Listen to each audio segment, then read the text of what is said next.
alam na kasunod yan, baby na. Kunika. Kailangan pa ba ang awitin o giliw ko? Kasya ba sa'yo yan? Ilang Sa isang office lang kami, di siya nadala sa pagsusungit ko kasi nasa accounting ako. Pero nagligaw siya February 15 pagkatapos ng Valentine's ko para hindi siya magbigay ng bulaklak.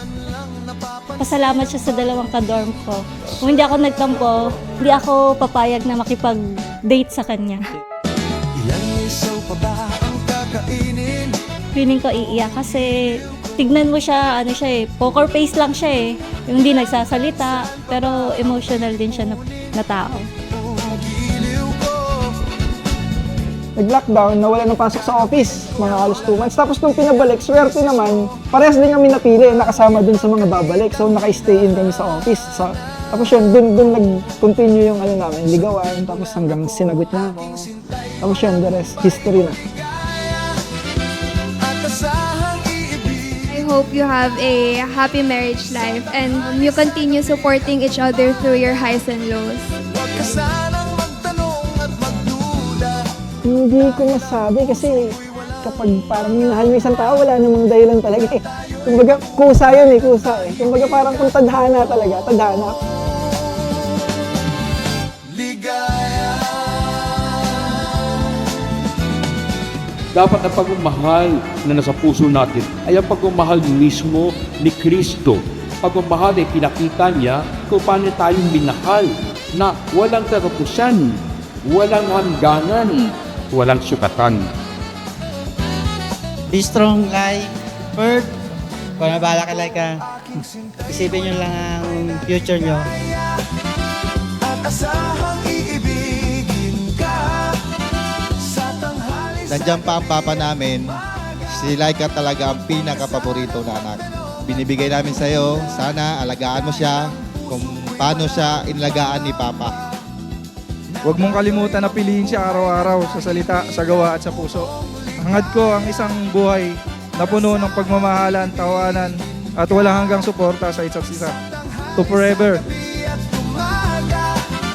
Huwag ka sanang magtanong at Maraming salamat sa time na binigay nyo, sa pagtulong, sa mga nag-sponsor. Hindi matutuloy ito kung wala kayo. Gusto ko mag-thank you kay Lord kasi tinupad niya yung pangarap namin parehas na Angelica, yung ikasal. Sobrang thankful ako kay God kasi natuloy yung pangarap namin. Kasi yung iba sabi nila pangarap babae ikasal. Hindi, pangarap din ng lalaki yan.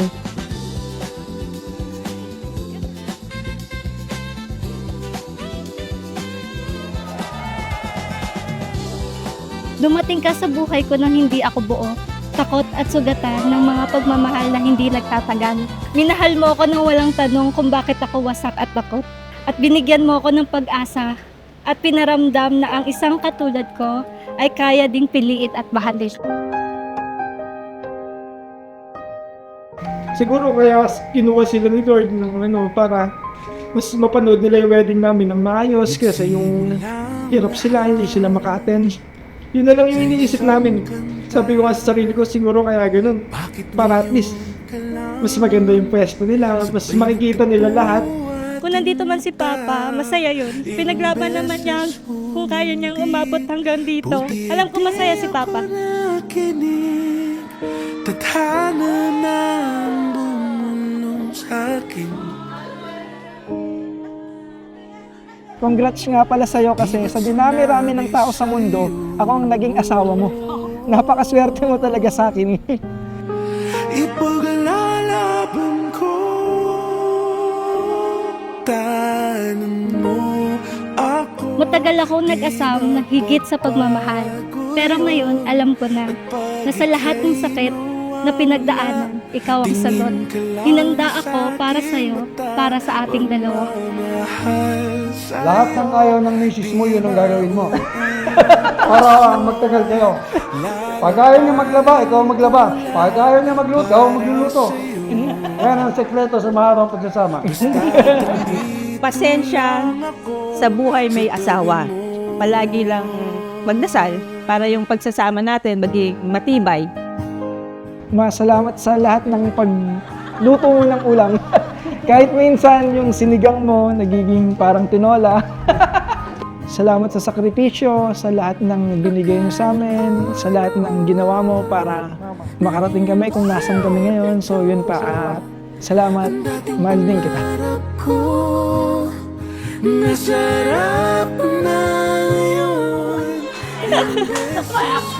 Hindi namin ito ma-achieve kundi dahil din sa tulong nyo.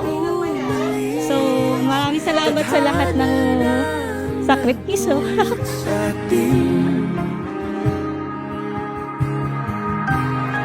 Di ba't sinabi sa'yo, ipaglalaban ko, tahanan mo ako, di magbabago yun. At pag ika'y nawawala, tingin ka lang sa aking mata, pagmamahal sa'yo. Huwag ka na mag-alala. Ako na pong bahala kay Laika. Alam kong nasa mabuti na rin po kayong kalagayan. And to you, Angelica, my wife, maraming salamat sa buhay mo, sa pag-intindi mo sa ugali ko, sa pagsuporta mo sa mga pangarap ko, sa pag-aalaga sa akin tuwing may sakit ako, sa pagmamahal mo hindi lang sa akin pati sa family ko, sa hindi pag-iwan sa akin sa kabila ng mga pagsubok na pinagdaanan nating dalawa. Ang daming beses na hindi ka sumuko, ngunit nakayanan ko, pagkat walang hangganang pag-ibig niya. I will be your forever number one fan and toughest protector. Sasamahan ka sa lahat ng pangarap mo, kampi mo sa lahat ng bagay kahit lagi kitang inaaway. To you, my wife, Angelica Antipolo Kaabay, thank you and tunay kitang mahal.